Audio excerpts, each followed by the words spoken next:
እዛ ቁጭ ብሎ ተደብቆ ይራከም ይችላል። እግዚአብሔር እርግማኑ በአደባባይ ለበረከት ይቀይራል። በለዓምን እግዚአብሔር ላይሰማ ከፈለገ አንተን ይሰማሃል ማለት ነው። አንተ ጋር ያለው ከሁሉ ይበልጣል እና መልእክታለን እግዚአብሔር አምላክ እንዳስፈሪና እንዳያል አድርጎሃል።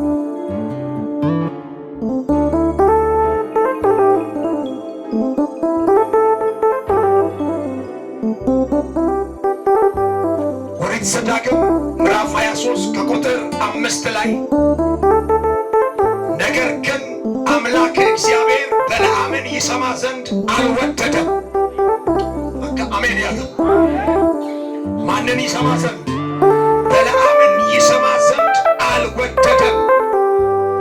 አምላክም እግዚአብሔር ወዶሃልና እርግማኑን በረከት አደረገልህ። አንድ ላመነ ሰው እንደዚህ አውጃለሁ። ከተፈጠርክበት ከተወለድክበት ከእናትህ ማኅፀን ጀምሮ እስቲል ነው እስከዚች ደቂቃ እስከዚች ሰዓት ድረስ በአንተ ላይ ጠላት የረገመው እርግማኔ ካለ አሁን በጌታ በኢየሱስ ስም ወደ በረከት ተቀየረ። ማነው ይህ ካለ እኔ ነው የሚል አንድ ጀግና ካለ እርግማኑ ወደ በረከት ተቀየረ ይላል። እግዚአብሔር ተናግሮኛል። ዛሬ አንድ የሚሰራ ነገር አለ። ጠላት እዛ ቁጭ ብሎ ተደብቆ ሊራከም ይችላል። እግዚአብሔር እርግማኑን በአደባባይ ለበረከት ይቀይራል። ማነው ተባርክ ያለው ብሎ የሚጮህ አንድ ሰው? ምን ሆነሃል? ተባርካል። በሰማያዊ ስፍራ በምድራዊ በረከት ምን ሆነሃል? ተባርካል።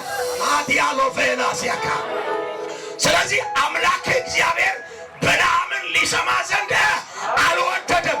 ሄሎ ጌታ እንካ መልእክት ከዚህ በኋላ በለዓምን እግዚአብሔር ላይሰማ ከፈለገ አንተን ይሰማሃል ማለት ነው። በጌታ በኢየሱስ ስም እንደዚህ አውጃለሁ። የበለዓም ምክሩ ፈረሰ። የጠንቋዩ፣ የመተተኛው፣ የአመፀኛው፣ የክፉ አድራጊዎች ምክር በእግዚአብሔር ፊት አይሰማ። በለዓም ማን ነው ካላችሁ፣ በለዓም ሀብተ መርገም በእጁ የያዘ እሱ ከተራገመ ቤት ጭምር እንደው ምንም ማንም ሳይገፋው ይወድቃል። ለምለም የነበረው ቅጠል ይረግፋል። ብዙዎች መካን ይሆናሉ። ብዙዎች ድንገት ይወድቃሉ፣ ድንገት ይሰበራሉ። በለዓም በመርገም የታወቀ ነው። ሀብተ መርገም እጁ ላይ ያለው ነው በለዓም። ኤቫና አንድ መልእክት አለኝ። ካንተ ጋር ያለው ከሁሉ ይበልጣል።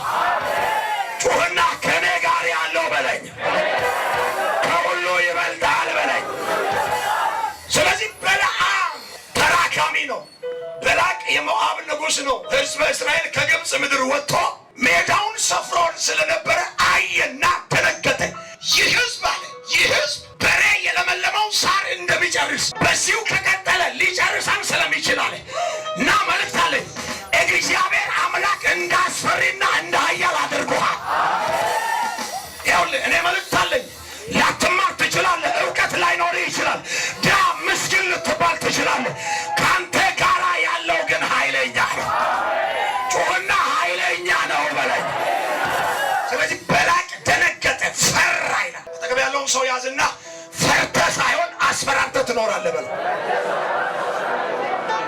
ከዛሬ ጀምሮ በለው እንዲሁ አትደነግጥም በለው። አንተን ያየ ሁሉ ይደነግጣል። ቤትህን፣ ትዳርህን፣ አገልግሎትህን፣ ኑሮህን፣ ስኬትህን ያየ ከዚህ በኋላ መደንገጥ ይጀምራል። ጩህና አስደነግጣለሁ በለኝ። የሚያስደነግጠው መልክ አይደለም፣ የሚያስደነግጠው እውቀት አይደለም፣ የሚያስደነግጠው ሀብት አይደለም፣ የሚያስደነግጠው ገንዘብ አይደለም። ወንድሜ እግዚአብሔር የሰጠን ግሬስ ከዚህ በኋላ ጠላትን ያስደነግጥ። አባት ያለው ፌራ ሀጃከታ ጩሁና ኢየሱስ በሉ። ያድናል። ስለዚህ የበለዓም እርግማኔ ወደ በረከት ተቀየረላት። ጩሁና ተቀየረ በለኝ።